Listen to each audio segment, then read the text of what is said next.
지금 여호수아가 드디어 이제 정복 전쟁을 시작하죠. 정복 전쟁 시작하는데 우리 그 여호수아 베이스로 깔고 있는 여러 가지 이야기들 중에 이게 어디냐면 이스라엘 지도예요.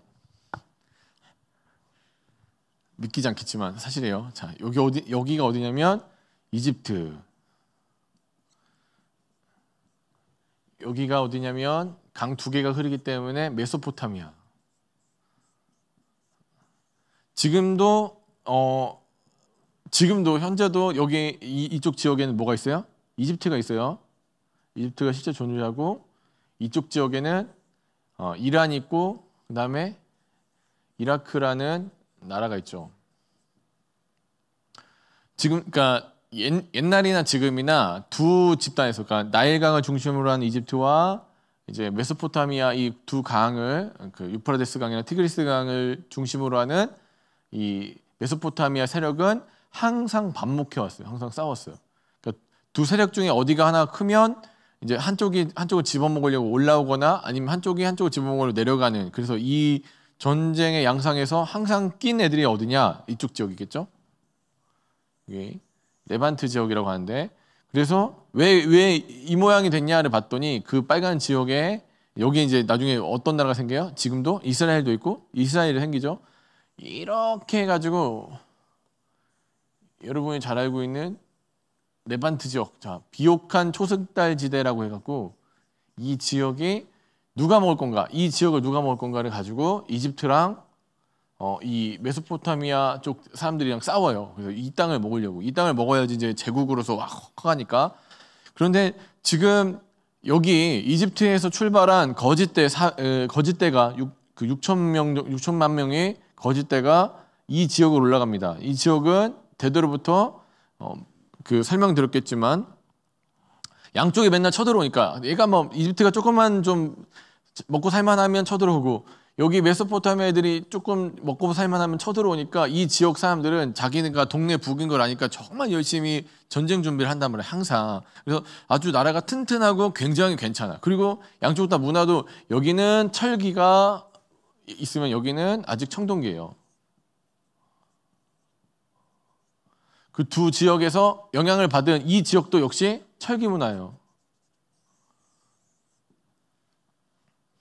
지금 400년 동안 여기 청동기 문화권 안에서 종살이 하던 뭐 정규 군사훈련도 받아본 적도 없고 아무것도 뭐 전략 전술 회의 같은 걸 해본 적이 없는 누가 들어오는 거예요?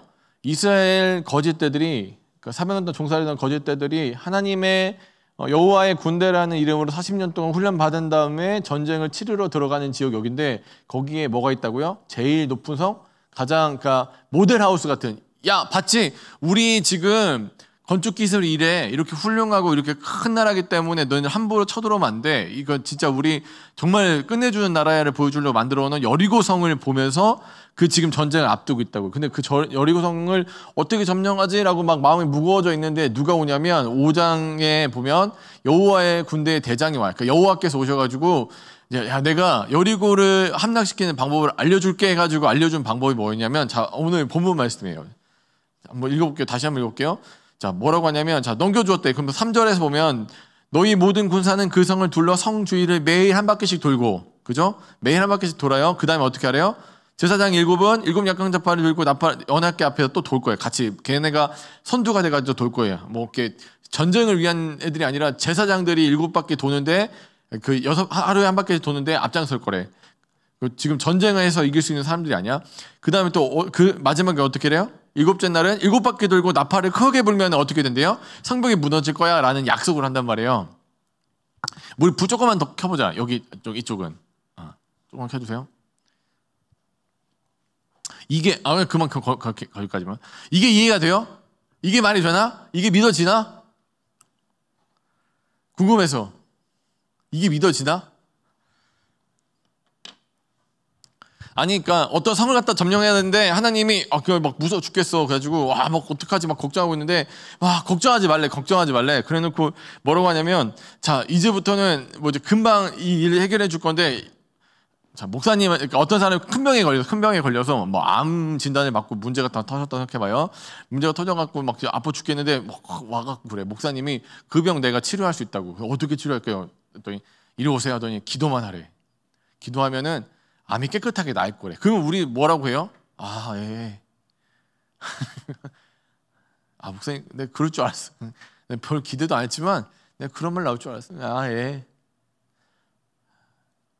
지금 그러니까 당장 전쟁을 치러야 돼. 지금 눈앞에 적들이 있고 이렇게 어떻게 이게 그러니까 그 문화권 안에서도 우리는 이제까지 청동기 문화야 그냥 이렇게 철 녹이는 그 온도를 올릴 수 있는 기술이 없으니까 그 몇 천도, 뭐 3천도, 6천도를 만들어야 되는데 용광로를 그렇게 달굴 수 있는 기술이 없으니까 여기 이 구리랑 이 아연 섞어 갖고는 청동기 만들어 갖고는 겨우 단단한 물건이랑 싸우는데 저기는 철을 벼를 수 있는 능력이 있는 사람들이야. 그래서 거기서 둘이 싸워야 되는데 무기도 훨씬 뛰어나고 그 전쟁 기술도 훨씬 뛰어난 저 사람들을 싸워야 되는데 여호와의 군대 장관이라고 막 도와준다고 왔어. 왔는데 여러분 혹시 그 짤 본 적 있는지 모르겠다. 저기 그 독설 오영재 짤인데 형 우리를 구하러 왔구나 봤더니 아니 나도 잡혔어. 그런 짤이 있어요. 혹시 기억나는지 모르겠는데 그러니까 그런 것처럼 정말 이렇게 여호와의 군대 대장이 왔다고 해서 이제 뭔가 좀 살았다. 이제 하나님이 뭔가 친히 뭔가 대단한 거를 뭐 전쟁 무기를 만들어 주신다든지 아니면 군사 훈련을 시켜주겠지. 여호와의 군대 대장이 왔으니까 뭔가 고생 끝 행복 시작이려니 하고 딱 왔는데 대장이 하는 말이 뭐예요?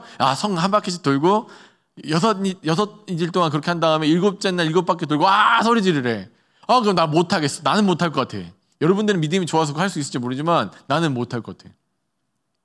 근데 우리가 지난 시간에 본 대로 믿음이랑은 뭐라고 했어요? 믿음은 아는 것과 삶의 밸런스를 했죠. 그게 두 개가 경계가 없이 맞아야 된다는 이야기를 말씀드렸어요. 똑같이 오늘도 우리가 이 성경 말씀 통해서 배우는 믿음이란 무엇이냐면 이걸 믿는 거야 실제로. 하나님이 약속하시면 반드시 성취하실 거기 때문에 내가 보기엔 그 말도 안 돼. 그거 어떻게 내가 이성적으로 이해가 안 돼. 어떻게 전쟁을 하는데 그것도 대단한 성을 점령하는데 어떻게 하루에 한 바퀴 돌라는 그 순종을 해낼 수 있을까? 그런데 그게 하나님 여호와의 군대 장관이라는 사람이 여호와의 군대 대장이라고 하는 사람이 내놓은 명령이기 때문에 오케이 내가 그 수용하겠습니다라고 따라가는 게 믿음이라고.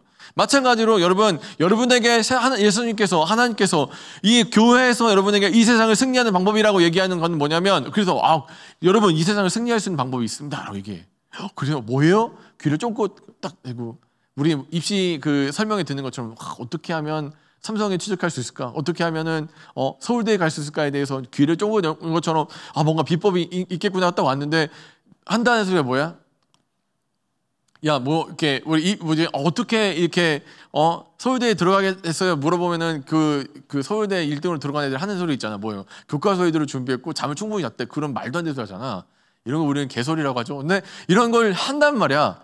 똑같아. 하나님 어떻게 이 세상을 승리할까요? 어떻게 하면 이 세상에서 이길 수 있을까요? 목사님한테 물어보면 목사님 기도를 많이 하고 금식하고 찬양하면서 말씀 중심으로 살아라라는 얘기를 해. 그러면 여러분 생각에 내가 뻔해. 그래 그럴 줄 알았어. 저 목사 입에서 나오는 진리라는 게 고작 그거지. 이 세상이 얼마나 험난하고 얼마나 치열하고 얼마나 복잡하고 얼마나 머리 아픈데 이 세상을 살아가면서 승리하는 방법이 고작 그거야?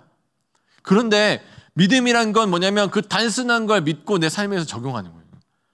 어려운 얘기 하는 게 아니라 그러니까 복잡하고 되게 이렇게 하면 저렇게 하면 여러분한테 요구하는 게 그런 게 아니잖아요. 불교처럼 7년 동안 벽만 보면서 면벽수를 하라고 한다든지 무건 수행을 3년 동안 하라고 한다든지 아니면 뭔가 불교는 너무 빡세. 108번씩 절하래. 우리는 그건 안 시키잖아. 그리고 여러분 천주교 가본 적은 없겠지만 천주교 가면은 또 이렇게 여러분 지금 얼마나 우리 좋아요. 앉아갖고는 졸 수도 있고, 목사님 말씀 들으면서 좀 이렇게 은혜 받아서 고개를 끄덕끄덕 거리다가 깊이 입신에 들어갈 수도 있고, 또 어떤 사람은 핸드폰을 이렇게 만지다가 이렇게 하다가 이제 또 입신에 들어갈 수도 있는데, 천주교는 조금 뭔가 좀 앉아있을 만하면 일어나라고 또 일어났다가 앉았다 일어났다 앉았다 일어났다 또 그렇게 시킨단 말이야. 우리 종교만큼 좋은 게 없어. 세상에 좋은 종교야. 근데 여러분이 요구하는 게 그렇게 힘든 게 아닌데, 단 한 가지, 그 방법 있잖아. 하나님 제시하시는 그 방법에 대해서 어떻게 하래요? 믿음으로 받아들이고 순종하라는 거예요. 세상을 이길 수 있는 방법이 금식이라면, 세상을 이길 수 있는 방법이 기도라면, 세상을 이길 수 있는 방법이 찬양이라면, 세상 그 모든 것을 아우르는 하나님의 말씀이라면, 그 명령과 그 뜻에 따라서 내가 생각하기엔 그거는 이길 수 있는 방법이 아니야. 어떻게 삼성에 들어가는데 금식 기도를 하라는 거예요. 어떻게 서울대에 들어가는데 찬양 부르면서 기도하라는 거예요. 어떻게 이 세상에서 승리하고, 어떻게 이 세상에서 내게 닥쳐온 수많은 어려운 문제를 가지고 이겨내는데 여리고 한 바퀴씩 돌고 그냥 도는 것도 아니야. 그 앞에 전투력도 제로인 대자상들 7명 갖다가 나팔 불고 이렇게 들고 이렇게 돌아다니면서 맞아 죽기 딱 좋죠. 한 바퀴씩 돌 때마다 화살 던지거나 날라서 죽을 수도 있잖아. 근데 그건 하나님 뜻이니까 어떻게 하는 거야? 조용히 도는 거야. 그걸 해내는 순종이 뭘 만들어내요? 기적을 만들어낸다고. 사랑하는 여러분, 기독교에서는 수많이 여러분에게 자꾸 손해보라고 얘기해요. 여러분, 11조라는 얘기하면 우리가 얼마나 기겁을 해요. 11조요? 11조를 하라고요? 내가 지금 얼마 버는 줄 알아요? 지금 내 최저 시급도 안 되는데 지금 나보고 11조를 하라고?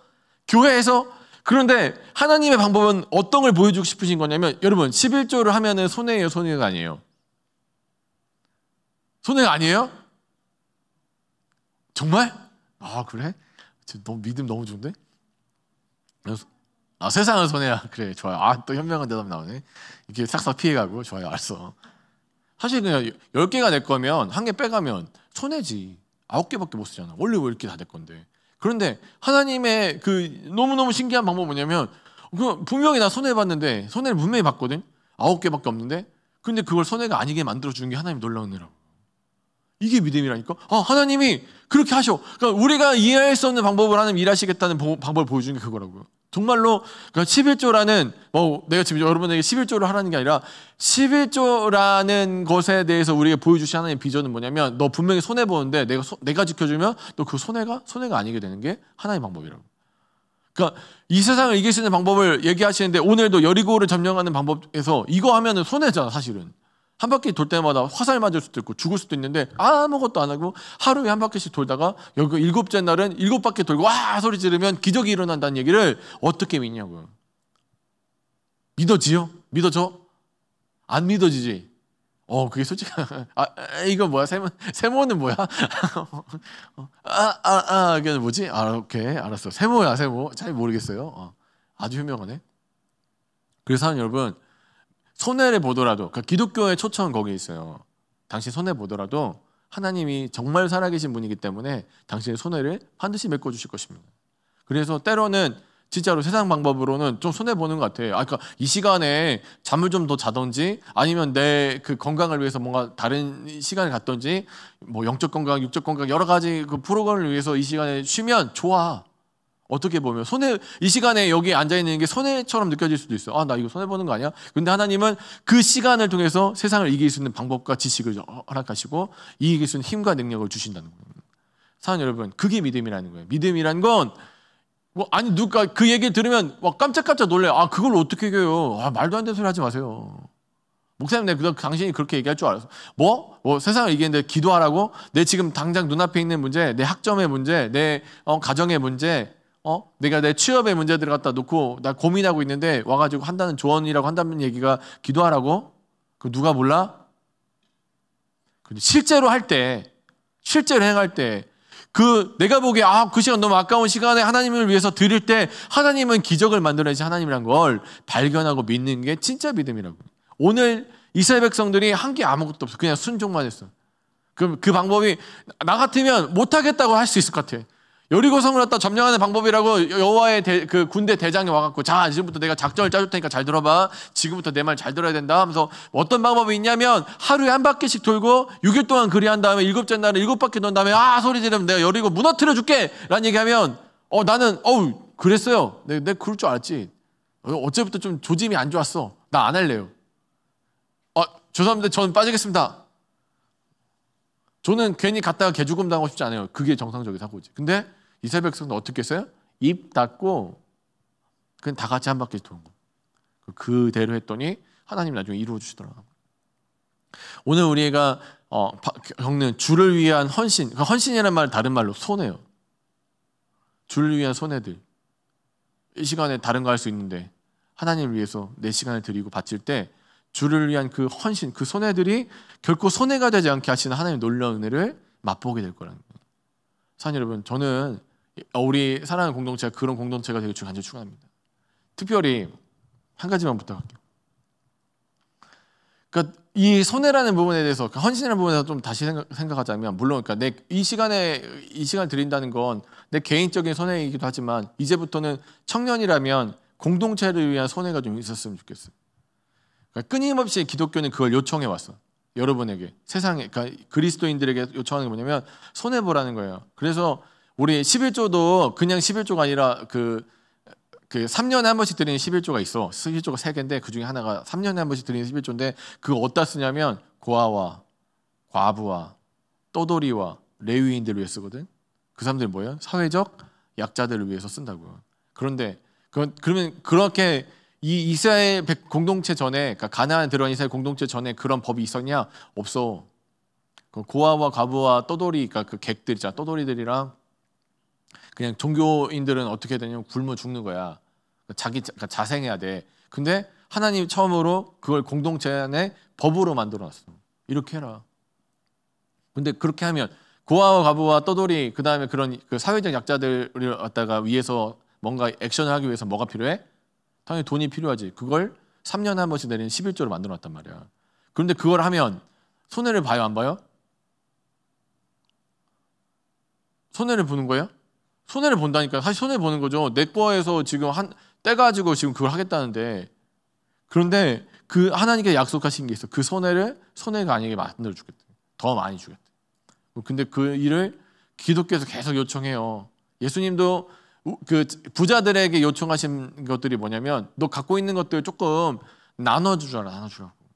근데 그러면 손해 보는 거잖아. 지금 우리 공산당들처럼, 공산주의처럼 너 부르주아네? 너 돈 많네? 너 9개 갖고 있었어? 다 내놔. 너도 하나. 나머지 8개 다 이렇게 국가에서 자동적으로 나눠줄게. 그렇게 하는 게 아니라 네 마음에 최선을 다해서 나눠주래요. 나눠주면 근데 하나님 그럼 우리 손해보는 거 같잖아. 내가 어떻게 나 10개 먹기도 내가 또 빠듯한데 어떻게 4개씩 5개씩 나눠줘요. 막 걱정할 때 하나님 뭐라 하면 나머지 내가 다 채워줄게. 그래.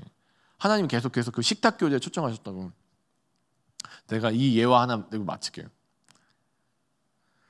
지금 이제 이거 영상 나갈 때 조금 이제 혹시라도 이름 얘기하면 안 되겠다. 네, 실물인데 제가 정말 사랑하는 친구 중에 지금 목사를 하고 있는 친구가 있는데 그 친구가 그러니까 전도사 간사 때 평신도 때야. 나 전도사 때고. 내가 너무너무 가난했어. 내가 전도사 월급이 30만 원이었어 한 달에. 믿어지냐? 30만 원 갖고 사람이 사는 게 30만 원 갖고 하는데 내가 너무 돈이 없으니까 그 친구를 만나러 가면 당연히 그 친구가 항상 밥을 샀어. 그 친구는 다른 직장에 있어갖고 맨날 얻어먹으니까 눈치 보니까 뭐 먹고 싶다는 얘기 말을 못 하잖아요. 뭐가 먹고 싶다 말을 못 해. 그냥 걔가 뭐 사주면 왔습니다 하고 먹어야 돼. 근데 어느 날 갑자기 얘가 무슨 바람이 들었는지 저기 참치가 먹고 싶대. 참치회가. 가만히 있었지. 고마운 일이잖아. 그때도 참치는 비쌌으니까 입 딱 닫고 그냥 그러나 보다 딱 가만히 있었어. 근데 그 동네에 또 이렇게 둘이 그 친구랑 나랑 또 그 친구가 아는 3명 그 친구가 있었는데 그 친구한테 갑자기 그 타이밍에 전화가 온 거야. 전화가 왔어. 여보세요? 그랬더니 나 지금 너 어디야? 그래서 나 지금 강동이야. 그랬어. 그랬더니 강동이냐? 나 지금 집에 있다. 강동이다. 그래서 그럼 그래. 너 지금 뭐 하러 가니? 밥 먹으러 가. 그랬더니 그 친구가 그럼 나도 먹자. 같이 먹자. 그런데 이 친구도 거지야. 그러니까 이 친구가 오면 뭘 못 먹어요? 참치회를 못 먹어. 근데 나는 계산을 했어. 참치회가 한 3만 5천 원 정도 하니까 그러니까 이 둘이 합쳐서 한 3만 원에서 4만 원 정도 나오니까 이 친구가 조금 마음을 이렇게 뭐 먹어주면 그 식탁 교제에 이 친구를 초청할 수 있겠다. 그래서 감자탕 먹는 거 어떻겠냐? 3만 8천 원인데 근데 이 친구가 막 화를 내는 거야. 나 참치회 먹고 싶다고. 걔 오지 말라 그래. 근데 전화를 안 끊었단 말이야. 나 기억 그 순간에 딱 핸드폰 들고 야 지금 내가 너무 바빠서 했더니 여기서 야 다 들었어 너희가 친구야. 미안해 하고 딱 끊고 되게 찝찝한 마음으로 참치회를 먹으러 간 기억이 있어. 실화야. 현태야 잘 지내지? 네가 목사가 되다니 참 놀랍다. 그래요. 여튼간에 내가 그때 근데 그 생각을 하면서 항상 생각하는 게 뭐냐면 내가 그때 진짜 좀 그 친구를 좀 설득해서 조금 그 식탁 교제에 한 명 더 추가할 수 있는 거잖아. 좀 낮은 거 먹으면 참치회는 다음에 또 돈 벌어서 먹을 수 있는데 그 사람 한 영혼을 내 식탁에 초대하는 건 오늘 아니면 아닐 수도 있잖아. 그래서 사안 여러분이 요청하는 건 뭐냐면 그거예요. 그러니까 여러분 조금 손해를 감수하고 그럼 우리가 손해를 본다. 그것보다 더 기독교적인 용어로 여러분 헌신할 때 어떤 때는 그러니까 뭐 김밥 세트 가지고 라면까지 해갖고는 먹을 수 있어. 한 상 뽀지게 먹을 수 있는데 조금 헌신하면 컵라면 3개 나눠 먹을 수 있으면 내 주위에 컵라면 못 먹는 사람한테 하나 나눠줄 수 있는 게 기독교 정신이라고. 계속해서 하나님께 요구하시는 게 그거예요. 근데 그 방법 하나님의 방법 그렇게 손해보는 그 방법을 취할 때 정말 손해보고 정말 망하냐? 정말로 끝장나냐? 그게 아니라 이제까지 하나님은 그렇게 수많은 기독교 독지가들을 통해서 이 세상을 또 치료해 오셨어요. 저는 그 하나님의 방법을 깨닫고 그 하나님 방법 오늘 주님 제가 그 하나님의 방법으로 살기 원합니다. 좀 손해보더라도 조금 내가 라면 세트 먹을 거 컵라면 먹더라도 저는 그 방법을 취하기 원합니다라고 그 헌신하는 그 사람들에게 좀 하나님이 이전까지 그리하셨던 것처럼 당신의 그 부와 당신의 놀라운 은혜들을 부어주셔서 손해보지 않는 인생으로 만들어주시길 간절히 축원합니다. 저는 예심교회에서 그런 독지가들이 좀 그런 세상을 좀 이렇게 품을 수 있고 사랑할 수 있는 자들이 나왔으면 좋겠어요. 그냥 나만 너무 예수 믿잖아요. 와서 너 왜 교회 다녀? 그러면 나 천국 가려고. 조금 더 플러스 알파 믿음 좋은 친구들한테 물어보면 왜 교회 다녀 물어보면 오늘 기도하면 하나님 좀 마음 평안해 주시고 내가 살아갈 수 있는 새 힘을 주셔 정도. 거기서 조금 더 나가서 저는 그러니까 예심에 있는 청년들 그 같이 이렇게 설교 듣는 친구들은 좀 그런 마음이었으면 좋겠어요. 내가 손해를 좀 감수하고 나 믿음이 있기 때문에 그 믿음을 좀 삶으로 표현할 수 있는 사람들이죠. 내가 충분히 알았죠. 우리 오늘 이게 모르는 거 아니야. 내가 지금 한 얘기가 어려운 이야기가 아니죠. 정말로 하나님의 방법은 어떤 때는 우리의 상식을 벗어나지만 그 방법을 따르고 그 방법을 쫓아가다 보면 하나님은 놀라운 은혜를 베풀어 주시고 우리가 알지 못하는 크고 비밀한 그 하나님의 기적들을 이루신다는 걸 우리가 모르지 않아요. 그런데 문제가 뭐냐면 실제로 오늘 이 설교가 끝나고 이 예배가 끝난 다음에 여러분 삶의 현장을 들어갔을 때 여러분은 손해를 감수하려고 안 할 수 있어요. 나 손해보기 싫어. 내가 왜? 그런데 그래서 정말 손해보는 것 같아도 나는 11조도 하고 싶지 않고 내가 가난한 이웃과 내 삶을 나누고 싶지도 않고 오늘 내가 뭔가 나눌 때 이런 것들이 너무 불편해라고 할 때 거긴 그 신앙은 사실은 안 거쳐서 멈춰버리는 거예요. 근데 오늘 정말로 삶을 들여서 여러분의 삶이 달라진 역사가 있기를 간절히 축원합니다. 그래서 그냥 기도 잘하고 그거 너무 중요해요. 내 마음이 주님 앞에 올려드려지고 하나님과 이 인격적인 관계를 맺는 것도 너무 소중하고 너무 중요한 거예요. 교회에 와서 그걸 해야 돼. 그런데 그것과 함께 저는 여러분의 삶이 그렇게 예배가 되었으면 좋겠어요. 사랑 여러분, 여리고성을 점령하는 건 하나의 커다란 예배와 같아요. 하나님의 명령이 떨어지고 그 명령에 순종했을 때 하나님께서는 그 자기 백성들에게 큰 복과 은혜를 내려주신다는 하나의 큰 예배예요. 여리고성 점령은. 그러면 예배가 그 어떤 세레머니로 끝나는 게 아니라 어디까지 이어지면 진짜 예배가 되는 거예요? 삶까지. 내가 하나님에 대해서 잘 알고 그 아는 하나님을 실제 내 삶에서 어려울 때도 기도하고 간구하면서 사는 방법으로 일하고 또 이 세상에서 돈도 벌고 이렇게 좀 힘있게 살 때도 그 힘과 능력을 나 좋을 거, 그다음 내 가문 좋을 거, 내 자식 좋을 거에만 남겨놓지 않고 내 주변으로 선한 영향력을 흘려보낼 수 있는 사람, 그게 진짜 믿음이라고. 진짜 믿음. 그래서 저는 예심에 있는 모든 지체들이 정말 진짜 믿음을 가지고 주님과 함께 걸어가기를 주님 간절히 축원합니다.